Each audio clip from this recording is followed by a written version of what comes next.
बनारस में एक नाम ऐसा भी है जो इन साइबर अपराधियों के लिए खौफ और आम नागरिकों के लिए सुरक्षा की ढाल बन चुका है। एसीपी विद्युत सक्सेना कि जब आप किसी पीड़ित को उसको रिलीफ दिला दो तो जो उसके चेहरे पे जो स्माइल होती है वो आई गेस वो उसका रिटर्न होता है वो इतनी मेहनत करने का। कंबोडिया एक ऐसा सेंटर बन गया है, आपने न्यूज में सुना के पार्क, वो एक साइबर हब बन गया है।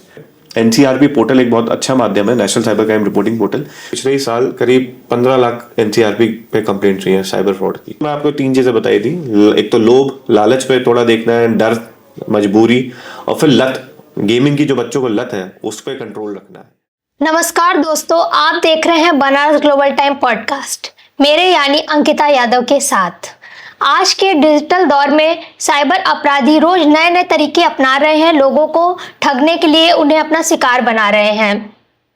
कभी सेक्सटॉर्शन, कभी डिजिटल अरेस्ट, तो कभी फर्जी यूपीआई लिंक के जरिए वो लोगों की मेहनत की कमाई पर हमला कर रहे हैं। लेकिन बनारस में एक नाम ऐसा भी है जो इन साइबर अपराधियों के लिए खौफ और आम नागरिकों के लिए सुरक्षा की ढाल बन चुका है।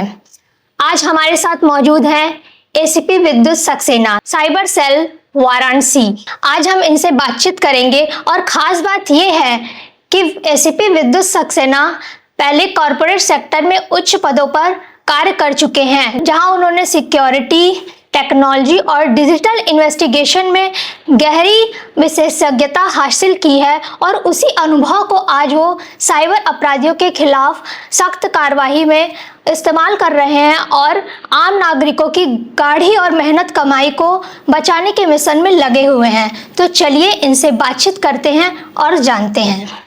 सबसे पहले तो आपका बहुत बहुत स्वागत है सर हमारे पॉडकास्ट में।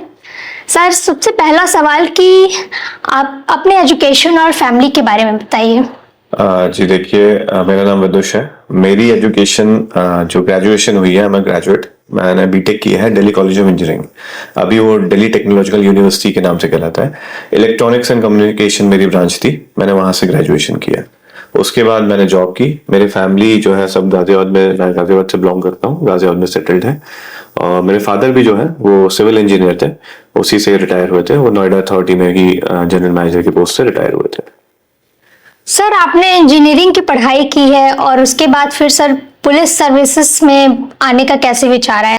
जी देखिए, इंजीनियरिंग के बाद मैंने जॉब की। मैंने कॉर्पोरेट सेक्टर में जॉब की थी, एक्सेंचर में। मैंने बैंगलोर में भी 6 महीने जॉब की।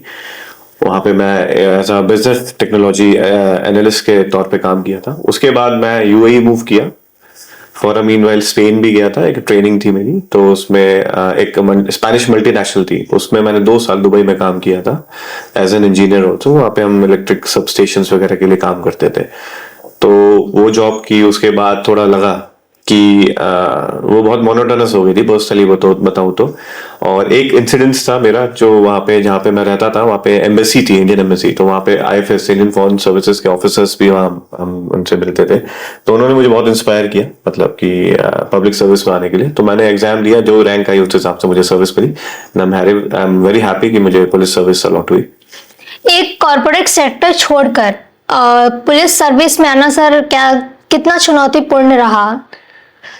ऐसा कुछ देखिए, पहले जब हम पहले स्टूडेंट थे या फिर एक एम्प्लॉय के नजरिए देखते तो चैलेंज ही तो लगता था कि चैलेंज होना बहुत बड़ा डिफिकल्ट है। बट अभी जब मैं काशी में जॉब करने आया हूँ और जब मैं प्रोग्रेस किया हूँ उसमें, तो मुझे ये लगता है कि चैलेंजेस से ही एक्चुअली लाइफ बनती है आपकी मेमोरेबल।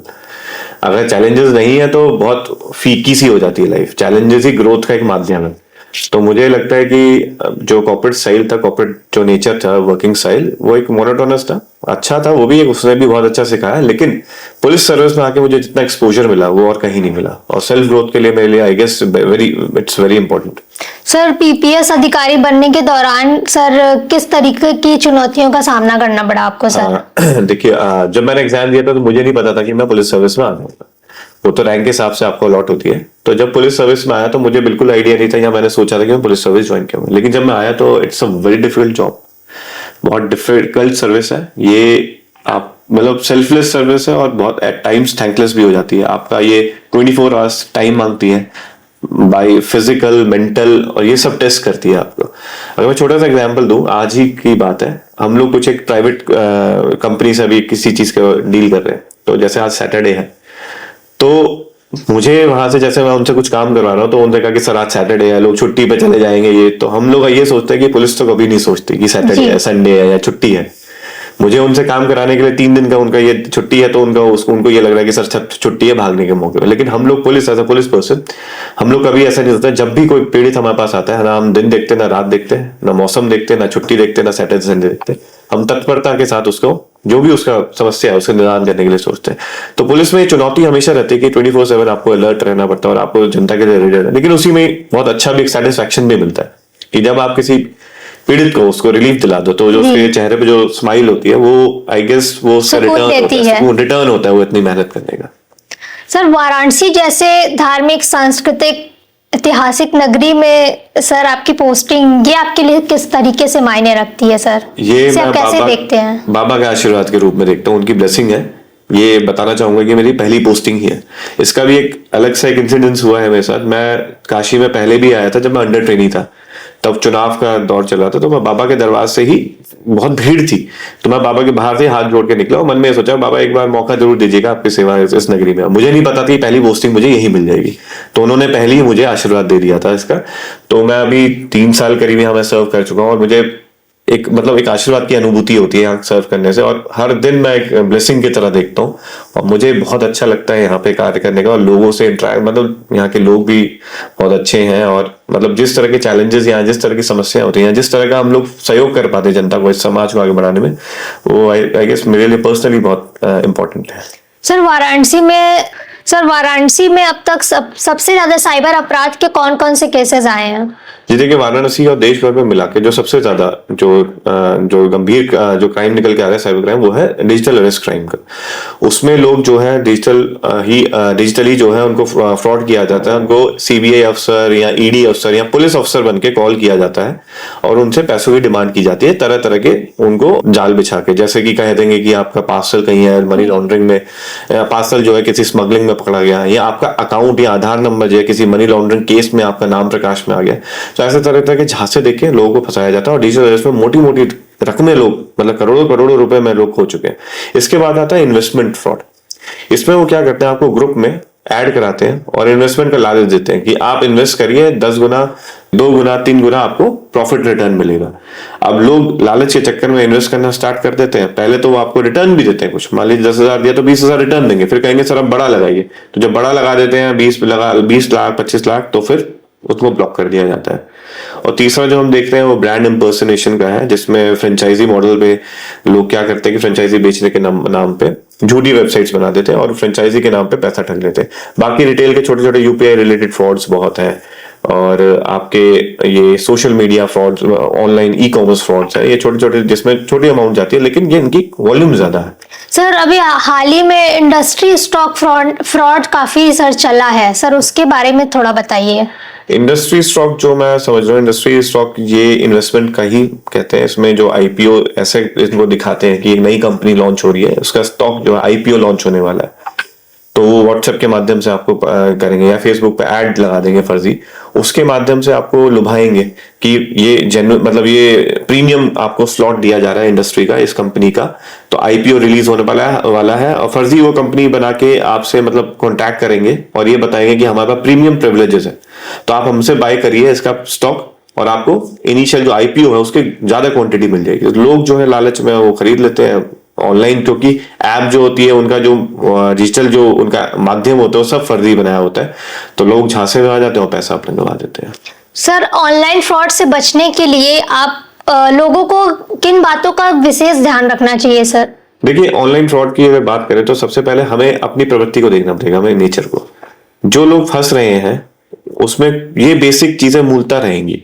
अगर मैं बात करूं लालच या लोभ के चक्कर में फंस जा रहे हैं। फिर दूसरा डर, बहुत ज्यादा डर जाते हैं, अज्ञानता के कारण डर लग जाता है, फियर में आ जाता है, फियर साइकोसिस हो जाता है, उसमें लोग फंस जाते हैं। डर हो गया, लालच और मजबूरी, मतलब इतना बिजी शेड्यूल है तो लोग हम देख नहीं पाते कि मजबूरी में टाइम नहीं है, तो जो सामने वाला कह रहा है उसको सच मानते हुए उस पर विश्वास कर लेते हो। इन चीजों पे अगर हम थोड़ा ध्यान दे दें, डर, लालच, भय और ये मजबूरी वाला जो हमारा एंगल है, इस पे हम थोड़ा सा ध्यान दे रहे हैं, और जो हमारा एक ऐसी चीज है कि ब्लैकमेल होने की टेंडेंसी पे उसमें फंसे ना, तो हम फ्रॉड से बच सकते हैं। बाकी जागरूकता एक बहुत बड़ा हथियार है, क्योंकि साइबर स्पेस निरंतर बदलता रह रहा है, तो हमें भी अपनी जानकारी बढ़ानी पड़ेगी। तो साइबर जागरूकता जरूरी है लोग। सर, यदि कोई व्यक्ति साइबर फ्रॉड का शिकार हो जा रहा है तो सबसे पहले उसे क्या कदम उठाना चाहिए खुद को सेफ करने के लिए? जी, सबसे पहले दो इसके स्टेजेस है, एक है प्रिवेंटिव, एक है मीडिएटिव।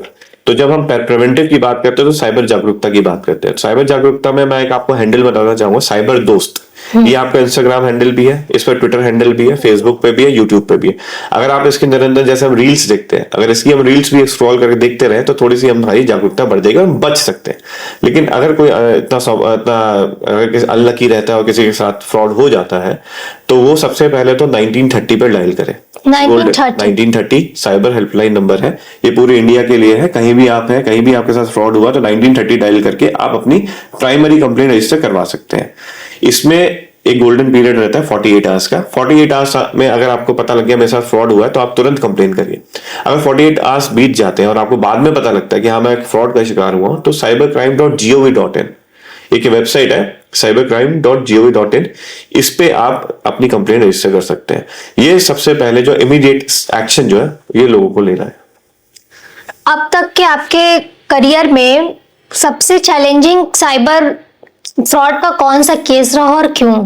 जी देखिए, साइबर जो केसेस होते हैं वो अपने आप में ही चैलेंजिंग होते हैं, क्योंकि ये फेसलेस होते हैं, बॉर्डरलेस होते हैं। फेसलेस मतलब ये इसमें ना क्राइम की शक्ल, क्रिमिनल की शक्ल दिखती है, ना मोडस ऑपरेंडाई क्राइम का बहुत जल्दी समझ में आता है। जैसे किसी में चोरी हो गई, लूट हो गई, इसमें तो हम डायरेक्टली पता लग जाता है, सीसीटीवी में देख लेते हैं कौन सी गाड़ी से आए थे, कौन से कितने लोग थे, है ना। ये सब चीजें हमें डायरेक्ट एविडेंस है। लेकिन डिजिटल जो फ्रॉड्स होते हैं, साइबर क्राइम होते हैं, उसमें हमें बहुत चीजें डेवलप करनी पड़ती है। तो सारे ही केसेस बहुत डिफिकल्ट होते हैं क्रैक करने के, उनको डिजिटल फुटप्रिंट से हम ट्रेस करते हैं। लेकिन अभी मैं बताना चाहूंगा, हमने जो हमें 6 महीने का जो कार्यकाल है, इसमें हमने करीब 7 कॉल सेंटर्स पे कार्रवाई की है। ये कॉल सेंटर्स को हमने अपने प्रतिबिंब एक पोर्टल होता है उस पर हमने ट्रेस आउट किया था कि इनके नंबर हमें फ्लैश कर रहे थे। उन नंबरों की जो फ्लैशिंग हुई थी, उन पे जो कंप्लेंट थी, उससे हमने पूरा केस डेवलप किया, कहां पे ये कॉल सेंटर ऑपरेट कर सकते हैं, क्या इनका मोडस ऑपरेंडाई हो सकती है। क्योंकि डिटेक्ट करना एक अलग बात है और उसको फिर इन्वेस्टिगेशन में पार्ट बनाना वो अलग काम होती है। तो जितने भी कॉल सेंटर वाले केसेस थे, चाहे वो इन्वेस्टमेंट के नाम पे हो रहे थे या फिर वो नौकरी दिलाने के नाम पे हो रहे थे, ये सारे मुश्किल थे। लेकिन एक केस इसमें से कॉल सेंटर में कैसा आया था जिसमें यहाँ बैठे बैठे अमेरिकन को मतलब ट्रैक किया जा रहा था। तो उसमें क्योंकि फिजिकल कोई एविडेंस मिल नहीं पा रहा था, उसकी जांच अभी भी चल रही है। तो ये one of the most difficult था कि यहाँ बैठे बैठे अमेरिकन को ठगा जा रहा था। वॉलमार्ट के जो मनी कार्ड होता है उसके थ्रू, उसका पहले मोडस ऑपरेंडाई जानना, समझना, यहाँ से कॉलिंग कैसे होती थी, लीड्स कैसे मिलती थी, वहां पे फिर पैसा ट्रांसफर यहाँ कैसे होना था, उसमें क्योंकि हवाला और मनी लॉन्ड्रिंग का भी एंगल आया था। तो ये काफी डिफिकल्ट चैलेंज हो गया था एक बार। सोशल मीडिया के गलत इस्तेमाल से जुड़ी सबसे बड़ी समस्या समाज में, इसको किस तरीके से देख रहे हैं? ठीक है, सोशल मीडिया पे अगर आप देखा जाए तो मैं जहां भी जाता हूँ ये बताता हूँ कि फेसबुक अगर आप देखें तो करीब 10 बिलियन से ज्यादा डाउनलोड्स हैं उसके, अगर आप ऐप की इंफॉर्मेशन में जाए, और हमारी पॉपुलेशन करीब 7 बिलियन है। उसमें से भी आधों के पास ही इंटरनेट एक्सेस होगा, ये भी ज्यादा बोल दो, बहुत कम लोगों के पास ही इंटरनेट एक्सेस है। तो 10 बिलियन अकाउंट्स मतलब बहुत से, अधिकतर जो है फर्जी है। क्योंकि सोशल मीडिया हमें अनोनिमिटी देता है, हमें एक पर्दा देता है जिसके पीछे हम छुप के कुछ भी कर सकते हैं। तो इसी टेंडेंसी का जो है क्रिमिनल्स लाभ उठाते हैं, वो फर्जी फेक प्रोफाइल बना के, पीछे चाहे एक लड़का होगा लेकिन एक लड़की की प्रोफाइल बना देगा, उससे हनी ट्रैपिंग करेंगे, उससे सेक्सटॉर्शन करेंगे, उससे बुलिंग करेंगे, साइबर बुलिंग होती है, साइबर स्टॉकिंग होती है। ये सब चीजें सोशल मीडिया पे क्राइम से जो होते हैं। क्या साइबर अपराधियों को पकड़ना और उन तक पहुंचना ये पुलिस के लिए चुनौतीपूर्ण होता जा रहा है? जी बिल्कुल, एक चूहे बिल्ली का खेल है जी। साइबर क्रिमिनल, क्योंकि जितने भी केसेस आते हैं, मैक्सिमम केसेस में जो हम देख रहे हैं वो वाराणसी का हो ही नहीं ना है। अधिकतर जो हम देख रहे हैं, कोई तमिलनाडु बैठा है, कोई कर्नाटका बैठा है, कोई एमपी बैठा है, कोई हरियाणा बैठा है। जितने साइबर क्रिमिनल जो इसको कर रहे हैं साइबर क्राइम को, उनकी लोकेशन हमारी जुरिस्डिक्शन में लाई नहीं कर रही थी मैक्सिमम की। बहुत से केसेस में हमने इतना देखा है कि क्रिप्टो के माध्यम से जो पैसा ट्रांसफर कर रहे हैं, कहीं चाइना है, कहीं दुबई है, कंबोडिया एक ऐसा सेंटर बन गया है, आपने न्यूज में सुना हो, के पार्क, वो एक साइबर हब बन गया है। अधिकतर केसेस जो हम देख रहे हैं वहां से एक साइबर सेंटर, एक जैसे आप कॉर्पोरेट एक ऑफिस होता है, वहां पे एक साइबर के पार्क है, वहां पे एक साइबर क्राइम का एक ऑफिस बना हुआ है, फ्लोर्स है, हर फ्लोर पे अलग अलग तरह का क्राइम हो रहा है। तो बहुत से केसेस तो हमें थाईलैंड, कंबोडिया, म्यांमार जैसे एरिया है वहां पे ट्रेस आउट हुए हैं। तो ऐसे केसेस हैं जहाँ पे मतलब आपकी जुरिस्डिक्शन लाई नहीं करती, इंटरनेशनल बॉर्डर्स आ जाते हैं, मनी जो ट्रैवल कर रहा है वो बहुत फास्ट ट्रैवल करता है, उसको हमें होल्ड कराने में या रिकवर कराने में बड़ी चुनौती होती है। तो चुनौती तो है, लेकिन फिर भी धीरे धीरे प्रोग्रेस हम कर रहे हैं। एनसीआरपी पोर्टल एक बहुत अच्छा माध्यम है, national cyber crime reporting portal. उस पर जैसे ही आप कंप्लेन करते हैं तुरंत उसमें लीन मार्किंग स्टार्ट हो जाती है। तो हम कोशिश करते हैं कि जितना जल्दी डिजिटल ट्रेसेस को डिटेक्ट करें और असली अपराधी तक पहुंचे, और मेजर जो हमारा कंसर्न रहता है कि लोगों का जो खोया पैसा है वो वापस दिलाया जाए। एक पुलिस ऑफिसर होने के साथ साथ पशु कल्याण को लेकर कैसे ये विचार आया कि इसे मतलब स्ट्रीट डॉग और देखभाल आश्रय, सर इस ये करने का विचार कैसे आया आपके मन में? जी, करने का तो पहले से ही था, बट देखिए जानवर जो है, बेजुबान जानवर जो है उसमें भी लाइफ है। मैं क्योंकि योगा का पालन करता हूँ, तो योगा का मतलब योग होता है कि हर लाइफ एक जैसी है। तो चाहे वो छोटे जानवर हो या पशु कोई सा भी हो, चाहे वो गौ माता हो या फिर अपने छोटे छोटे कुत्ते बिल्ली भी हो गए, ये सब ठंड में, क्योंकि काफी ठंड पड़ रही थी इस बार, तो ऐसी एक एनजीओ है ग्रूट गार्जियन, तो उन लोगों ने एक आइडिया रखा कि सर ऐसे ऐसा हम कुछ जानवरों के लिए करते हैं। तो एक इनोवेटिव सॉल्यूशन निकाला गया कि उनके लिए एनिमल शेल्टर का डेवलप किया जाए जो बहुत पोर्टेबल सा हो, इनोवेटिव सा हो। तो अगर आप वीडियो में देखें तो एक फोल्डेबल सा होता है, उसमें आगे बैनर या हम लोग कुछ अवेयरनेस कैंपेन भी चला सकते हैं। तो ये आइडिया क्लिक किया कि इससे डबल पर्पस सर्व हो रहा है। तो हम लोगों ने सोचा कि सारनाथ की थाने जो टीम है वहां से स्टार्ट करते हैं। तो हमने 2 एनिमल शेल्टर वहां लगवाए, और भी जगह मैंने अपने पर्सनल घर पे भी बोला कि एक मेरे घर पे भी लगाइए। तो जो छोटे छोटे सर्दियों में जिसके पास कहीं जगह नहीं है, चाहे कुत्ता हो बिल्ली हो, आके वहां पे आश्रय ले सकता है। तो एक ये भाव था कि हर जीव में मतलब एक कुछ ना कुछ इमोशंस होते हैं, तो उसको रेस्पेक्ट करने के लिए और उसको करने के लिए हम लोग सोचा। सर बिजी पुलिस ड्यूटी के दौरान आप सामाजिक कार्यों के लिए कैसे समय निकाल पाते हैं, कैसे इसे बैलेंस कर पाते हैं? जी देखिए, समय निकालने के लिए इंटेंट बहुत बड़ी चीज है, इंटेंट होनी चाहिए। तो इंटेंट जितनी स्ट्रांग होगी उतना ही आप मैनेज करेंगे। हाँ जरूर मेहनत बहुत ज्यादा पड़ जाती है, लेकिन अगर इंटेंट है और आप थोड़ा स्मार्ट वर्क कर लें तो जरूर समय निकलता है और आप अपने जो गोल है उसको अचीव कर लेते हैं।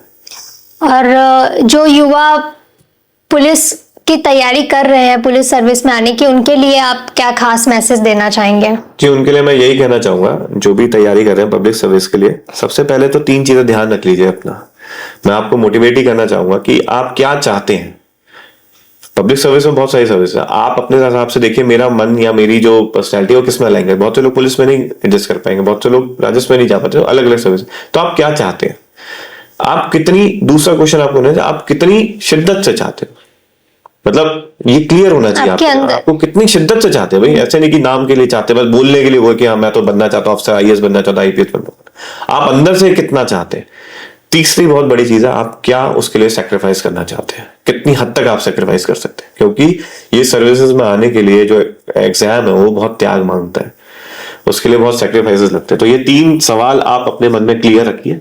मैं यही चाहूंगा कि आप इस 3 सवाल को क्लियर करके ही सर्विस में आइए, तभी सर्विस करने में मजा आएगा और लोगों को सर्व करने में भी बहुत अच्छा लगेगा। एक लास्ट सवाल, साइबर फ्रॉड से बचाव के लिए जी आप जनता से क्या अपील करेंगे? क्योंकि रोज नए नए तरीके के साइबर फ्रॉड देखने को मिल रहे हैं, और साइबर फ्रॉड जितना हम सोच नहीं सकते उससे कहीं आगे बिल्कुल है। इसके लिए आप जनता को क्या अपील करना चाहेंगे कि किस तरीके से वो अपने आप को सेफ रखें? मेरी जनता से ये अपील रहेगी, कुछ आंकड़ों से मैं बता देता हूँ। पहले तो गंभीरता जनता को समझानी होगी, क्योंकि सबको ये लगता है मैं तो शायद शिकार नहीं हुआ।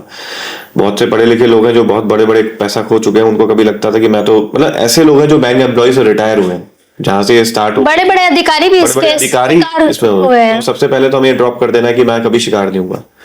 अभी मैं कुछ आंकड़े बताता हूँ आपको। पिछले ही साल करीब 15 लाख एनसीआरपी पे कंप्लेंट हुई है साइबर फ्रॉड की।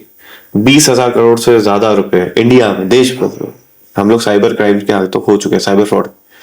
तो इसकी गंभीरता बहुत है। हमें नहीं पता, हम सब लाइन में लगे, हमें नहीं पता हम लोग कब साइबर फ्रॉड के शिकार हो जाए। इससे बचाव के सबसे पहले तो आपका डेटा प्रोटेक्टेड रखिए आप। अपना डेटा प्राइवेट रखिए, जितनी भी आपकी फाइनेंशियल इंफॉर्मेशन को प्राइवेट रखिए, पब्लिक मत करिए। चाहे आपका फाइनेंशियल हो या फिर सोशल मीडिया पे भी जो आपकी इंफॉर्मेशन है, फोटोज डालते हैं आप, अपनी लोकेशन शेयर कर देते हैं, आप अपनी पर्सनल डेटा वहां पे चीजें शेयर कर रहे हो, उसको मत करिए। आप अपनी चीजें प्राइवेट रखिए। पहला तो डेटा प्रोटेक्ट करिए। दूसरा, जागरूक रहिए। रोज न्यूज़पेपर में निकलता है, रोज मैंने आपको साइबर दोस्त के बारे में बताया, साइबर दोस्त को आप फॉलो करिए। वहां पे तरह तरह के जो साइबर क्राइम्स अभी आ रहे हैं, आपको पता भी नहीं होगा, नए नए तरीके के। गेमिंग ऐप हो गई बच्चों के लिए, जो हो गई, बच्चे जो है गेमिंग ऐप खेलते हैं, उसके थ्रू बहुत सारे पैसे चले जा रहे हैं। और साइबर फ्रॉड से जो है गेमिंग ऐप को बहुत बड़ा माध्यम बना रहा है। तो टेलीग्राम सबसे ज्यादा, टेलीग्राम हो गया, टास्क फ्रॉड हो गया, जैसे जॉब फ्रॉड हो गया, गेमिंग हो गया। इसमें कम मतलब छोटी चीजों में बड़ा पैसा कमाने के उसमें लोग फंस जा रहे हैं इसमें। तो पहला तो मैंने बताया आपको कि डेटा प्रोटेक्ट करना है। दूसरा, जागरूकता। तीसरा, जो मैं आपको 3 चीजें बताई थी, एक तो लोभ, लालच पे थोड़ा देखना है, डर, मजबूरी, और फिर लत, गेमिंग की जो बच्चों को लत है उस पर कंट्रोल रखना है। इन सब चीजों का हम कंट्रोल रखेंगे तो साइबर क्राइम से बचाव हो सकता है। और अगर हो भी जाए आपके साथ तो 1930 पे कॉल करके हम बहुत चांसेस, अगर टाइमली अगर उसका आपने कंप्लेन कर दी तो आपके पैसे जो गए हुए हैं उनको बचा लिए। अभी आपने कहा ना कि लालच वाली बात, जी। तो अभी हाल ही में एलजी और कई कंपनियां ऐसी आई थी जो लोगों को टास्क देती थी और वीडियो देखी और पैसे बनाने का एक प्रलोभन देती थी उन्हें।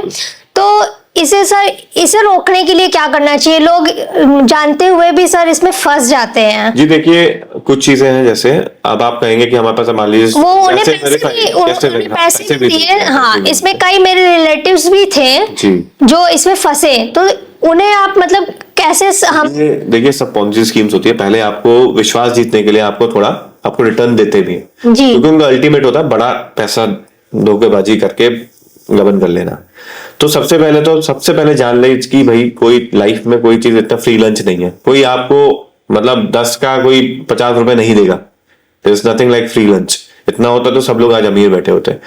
स्टॉक मार्केट में भी जो पैसे लगाते हैं बहुत लॉसेज हो जाते हैं लोगों को, बहुत मुश्किल है पैसा उसमें भी कमाना। हर कोई राकेश झुनझुनवाला नहीं बन गया है। अगर इतना आसान होता तो सब लोग ऐप डाउनलोड करके सब जितना भी प्रॉफिट दिखा रहे होता, कमा रहे होते, तो सब करोड़पति हो जाते।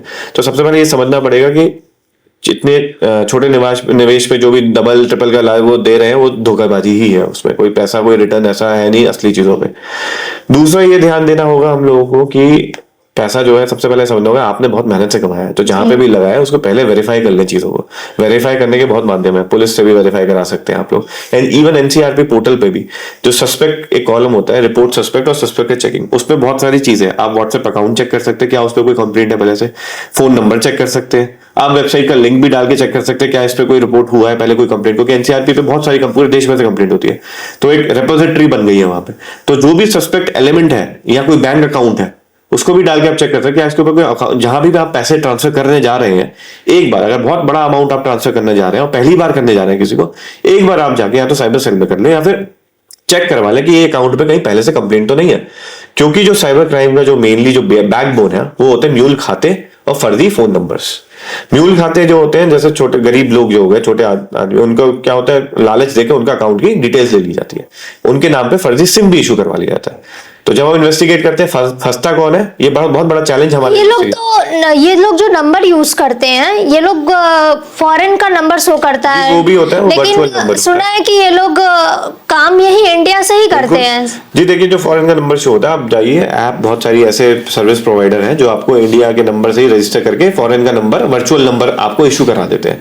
ठीक है, न्यूमेरो ऐप है, ऐसी बहुत सारी चीजें जिसमें रजिस्टर करके, तो ये सब यही होते हैं। एक फर्जी सिम कार्ड लेके उससे एक वर्चुअल नंबर क्रिएट करते हैं जिससे आपको लगता है बाहर से कॉलिंग हो रही है, बाहर से मैसेज आ रहा है, और मेनली व्हाट्सएप मैसेजेस के लिए होता है।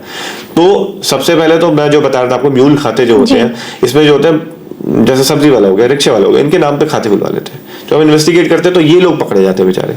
तो जब भी वो किसी भी अनजान खाते में ट्रांसफर कर रहे हैं तो एक बार चेक जरूर कर ले बड़ी अमाउंट करने से पहले। तो मेरा सजेशन यही रहेगा।